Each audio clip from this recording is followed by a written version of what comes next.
जब इंसान के दिमाग में हवस चढ़ जाती है ना, तो वो उससे कुछ भी करा देती है। और इस बात पर आप सबको भी यकीन हो जाएगा ये वाला केस सुनने के बाद। हम सब बचपन से ही एक जगह जाने से घबराते हैं, चाहे कोई कितना भी अमीर हो, गरीब हो, बहादुर हो, कायर हो, कैसा भी हो। एक जगह है जहाँ कोई नहीं जाना चाहता, और वो है कब्रिस्तान। बट आज के केस में जो क्राइम हुआ है वो और कहीं नहीं बल्कि कब्रिस्तान में ही हुआ है। ये केस है पाकिस्तान का, और ये केस इतना ज़्यादा डिस्टर्बिंग है। जब मैं इस पर रिसर्च कर रहा था तो हर टाइम मेरे दिमाग में बस एक ही चीज़ आ रही थी कि इस दुनिया में लड़कियां ना तो जिंदा सेफ है और ना मरने के बाद। खैर, बिना टाइम वेस्ट करें हम आज की वीडियो स्टार्ट करते हैं।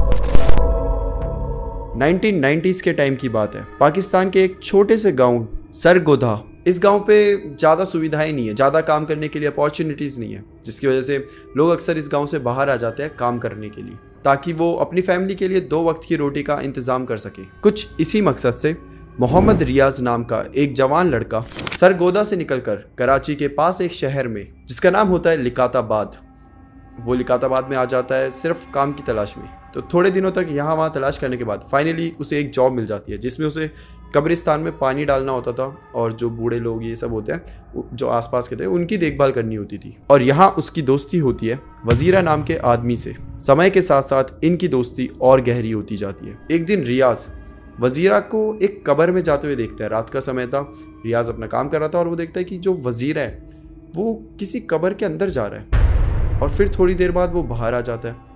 रियाज को समझ नहीं आता कि वजीरा आखिर कर क्या रहा है ये। हर रात को अब रियाज नोटिस करने लगता है कि वजीरा हर रात को कब्र के अंदर जाता था और फिर थोड़ी देर बाद बाहर आ जाता था। अब रियाज के दिमाग में कुछ सवाल घूम रहे होते हैं कि वजीरा हमेशा अंधेरा होते ही कब्रों के अंदर क्यों जाता है, आखिर मामला क्या है। और जब उसको उसके आंसर नहीं मिलते तो फाइनली वो वजीरा से ही पूछ लेता है कि भाई आखिर क्या सीन है, तू क्यों जाता है कब्र के अंदर और क्या करता है वहां पर। और फिर वजीरा रियाज को अपनी सारी हरकतें बता देता है। वो अक्सर कब्र के अंदर जाकर बहुत घिनौने काम करता था। दरअसल वजीरा सूरज डूबने के बाद जो भी बॉडी कब्रिस्तान में लाई जाती थी उस पर नज़र रखता था, और जब घर वाले उस बॉडी को दफना कर वहाँ से चले जाते थे तो वजीरा चेक करता था कि क्या ये किसी मेल की बॉडी है या किसी फीमेल की। अब आप सबको लग रहा हो कि आखिर चेक कैसे करता था, क्योंकि जो भी बॉडी हो तो कब्र के अंदर है, तो उसे कैसे पता चलेगा ये मेल की है या फीमेल की है। तो दरअसल पाकिस्तान में एक नियम है कि फीमेल की बॉडीज के कब्र को एक चादर से ढक दिया जाता है, जिससे कोई भी अंदर ना देख पाए। और इसी बात को गौर से देखता था वजीरा, ताकि उसे पता चल सके कि ये मेल की है या फीमेल की बॉडी। और जब घर वाले दफनाने के बाद सब वहां से चले जाते थे, कब्रिस्तान में कोई भी नहीं होता था, तो मौका देखकर वजीरा जाता था और जहाँ पर वो कब्र पूरी दफनाई होती थी उधर की मिट्टी निकालता था, कब्र खोलता था और कब्र के अंदर थोड़ी सी जगह बनाता था। एक्चुअली कब्र में थोड़े ईंटें रख दी जाती है ताकि जो मिट्टी है वो नीचे तक ना आ सके, ईंटों से पूरा ढक दिया जाता है। तो थोड़ी बहुत ईंटें हटाता था, मतलब इतनी हटा देगा कि वो आराम से अंदर जा सके। और फिर उसके बाद वो चीज़ें करता था जो किसी ने शायद सपने में भी ना सोची हो। वो लड़कियों की बॉडीज़ के साथ गलत काम करने लग जाता था, और अगर अच्छे से कहूँ तो लड़कियों की डेड बॉडीज़ के साथ। अब ये सारी बातें रियाज को जब पता चलती है तो एक नॉर्मल दोस्त क्या करता, दोस्त छोड़ो एक नॉर्मल इंसान क्या करता, पुलिस को जाके बताता, या फिर मतलब चलो ठीक है भाई दोस्त है तू, मैं तेरे को ज़्यादा फंसा नहीं सकता, ये वो तो कम से कम उसे समझाता कि तू पागल है, तू क्या कर रहा है, तू बेवकूफ़ है, तू जाके डॉक्टर को दिखा, ये वो है ना। बट रियाज ऐसा कुछ नहीं करता। इनफैक्ट रियाज खुद वजीरा को, ये पूरा जो वजीरा काम करता था, ये जो गंदी हरकतें हो रही थी उसका पार्ट बन जाता है। रियाज और वजीरा अब एक ग्रुप की तरह काम करने लग जाते हैं और ये चीज़ें सेम करते रहते हैं। अब कुछ दिन बाद क्या होता है, जो वजीरा होता था वो बहुत ज़्यादा ड्रग्स ये सब यूज़ करता था, और एक बार वो ओवरडोज ले लेता है, और उस ओवरडोज की वजह से वजीरा की एकदम से मौत हो जाती है।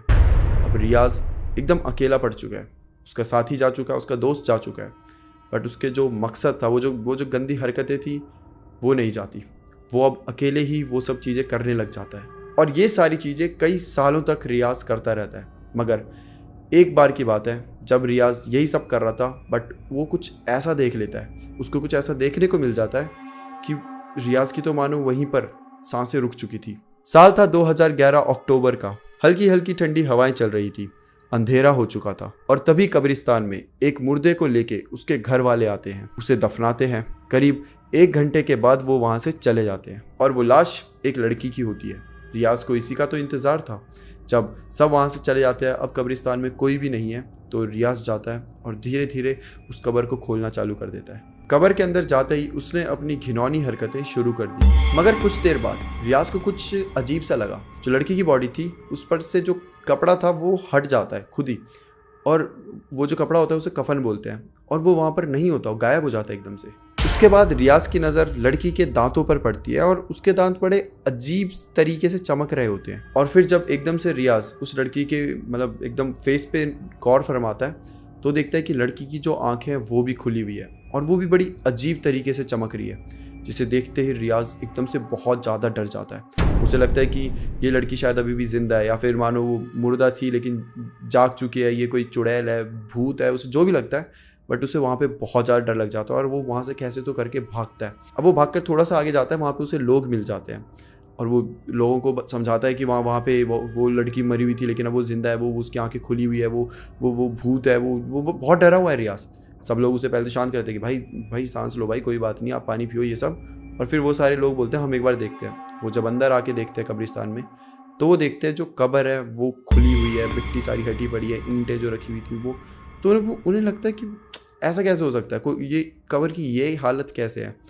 और यही सोचते सोचते वो रियाज को देखते हैं तो कहीं ना कहीं उनके दिमाग में एक चीज़ आ जाती है कि हो ना हो ये सारी जो हरकतें हैं ये रियाज ने ही करी है। उसी ने कब्र खोली है, उसी ने जगह बनाई है। और जो लड़की की हालत होती है, जो लड़की की हालत जब वो देखते हैं तो उन्हें समझ आ जाता है कि रियाज आखिर कर क्या रहा था। और जैसे ही इन सब लोगों को ये रियलाइज़ होता है, इन्हें पता चलता है कि रियाज ये सब यहाँ कर रहा था, वो रियाज को मारना चालू करते हैं। वो काफ़ी नंबर्स में ज़्यादा होते हैं और सब उसे इतना मारते हैं कि वो लिटरली अधमरा हो जाता है। और जब उसकी हालत इतनी बुरी हो जाती है कि वो हिल भी ना सके, बोल भी ना सके, तब जाके वो पुलिस को बुलाते हैं। पुलिस बिना देर करे जो लोकेशन होती है वहाँ पर आ जाती है। पुलिस आती है, वो उसको अरेस्ट कर लेती है और फिर ले जाती है अपने साथ। कुछ दिनों बाद रियाज का एक इंटरव्यू लिया जाता है जो कि पाकिस्तानी चैनल में पूरा टेलीकास्ट होता है। क्या नाम क्या है? मोहम्मद रियाज। क्या उम्र है? 27 साल। 27 साल। अच्छा, और कहाँ के रहने वाले हो? सरगोदा। और उस इंटरव्यू में रियाज पूरा कबूल कर लेता है कि उसने जो जो किया, कैसे कैसे किया, क्यों किया, सब कुछ। और फिर वो बताता है कि उसने एक लड़की नहीं, 2 नहीं, 3 नहीं, बल्कि टोटल 48 लड़कियों के साथ ये सब किया था। कितने मुर्दों के साथ ये कर चुके हो? ये 48 साल हो गए।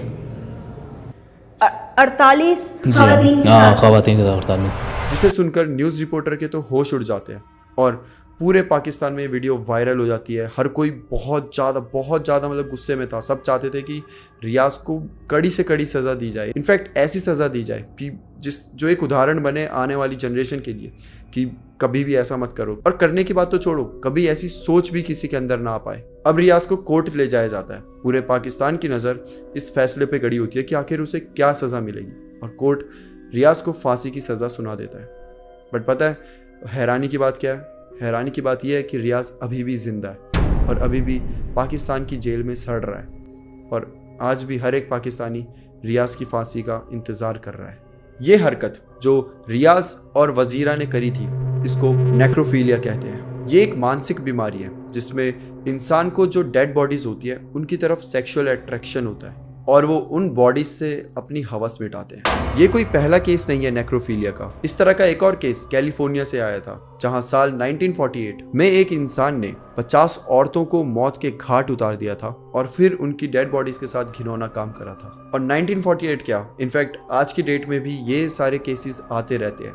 आज भी लोग डेड बॉडीज के साथ घिनौने काम करते रहते हैं। पाकिस्तान के पंजाब के उकारा से ही मार्च 2020 में एक ऐसा ही केस सामने आया था जिसमें अशरफ नाम का एक आदमी था जो कि रेड हैंडेड पकड़ा गया था ऐसे घिनौने काम करते हुए। फिर 2021 के अगस्त में पाकिस्तान के थाटा में एक 14 साल की लड़की की डेड बॉडी को एक आदमी ने कब्र से निकाला और उसके साथ घिनौनी हरकतें कर दी।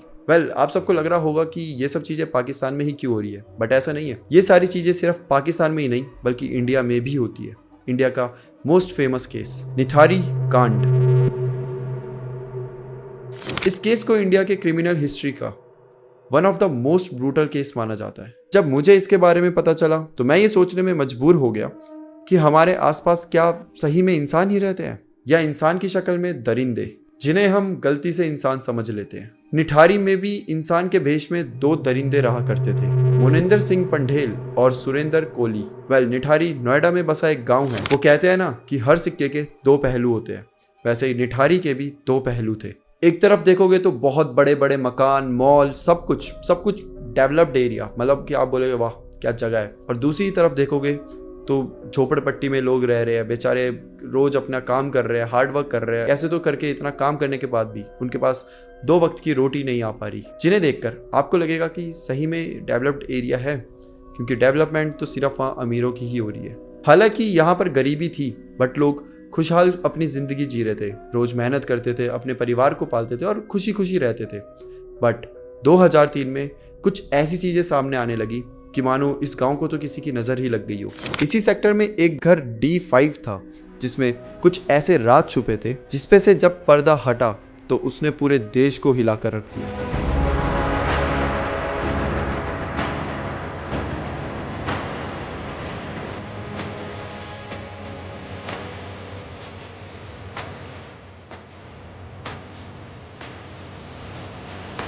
सात मई 2006 निठारी में एक फैमिली रहा करती थी नंदलाल जी की। उनकी 17 साल की बेटी पायल 7 मई को D5 में हाउस हेल्प के तौर पर काम करने जाती है, मगर वो कभी वापस ही नहीं लौटती।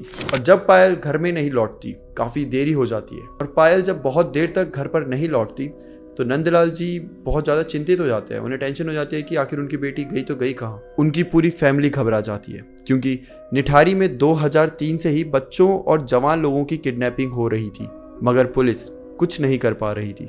मगर कितनी भी कंप्लेंट कर लो, कुछ भी कर लो, पुलिस कुछ कर ही नहीं पा रही थी। वो ना तो किडनैपिंग रोक पा रही थी, ना ही किडनैपर्स पकड़ पा रही थी। और इसी वजह से जो नंदलाल जी थे वो बहुत ज़्यादा टेंशन में आ चुके थे। अब नंदलाल जी खुद बाहर निकल जाते हैं और वो सबसे पूछने लगते हैं कि आपने मेरी बेटी को देखा, आपने देखा। वो ऑटो वाले से पूछते हैं, जो सब्जी बेच रहे हैं उनसे पूछते हैं, और फाइनली कोइंसिडेंटली बोलो या फॉर्चुनेटली बोलो, वो एक रिक्शा वाले के पास जाकर पूछ लेते हैं कि आपने इस लड़की को कभी देखा था क्या। जिसपे रिक्शा वाला बताता है कि हाँ, इन्हें तो मैंने सुबह ही एक घर पे छोड़ा है। नंदलाल जी बोलते हैं कि आपने उसे कहाँ छोड़ा था। वो बताते हैं कि D5 करके, वो मतलब ऐसे D5 नाम नहीं लेते, वो पूरा जगह का एड्रेस बता देते हैं कि आप इस साइड जाओगे, यहाँ से राइट लोगे तो वहाँ पे एक घर पड़ेगा इस टाइप का, मैंने उसके सामने छोड़ा था। रिक्शा वाला जब ये सब बता रहा है तो उसके अंदर थोड़ा गुस्सा भी आ रहा था, मतलब रिक्शा वाला गुस्सा हो रहा था। तो वो बताता है नंदलाल जी को कि आपकी अगर वो बेटी है तो उस लड़की ने मेरा किराया भी नहीं दिया। वो मैं उसे सुबह छोड़कर गया, वो बिना किराए दिए घर के अंदर चली गई और काफ़ी देर तक बाहर ही नहीं आई। उसके बाद जब मैं उस घर पे जाके घंटी बजाने लगा, क्योंकि मुझे किराया चाहिए था, तो घर के अंदर से कोई एक नौकर आता है जिसका नाम होता है सुरेंद्र कोहली। सुरेंद्र उस रिक्शा वाले से कहता है कि जो पायल थी वो तो यहाँ से जा चुकी है।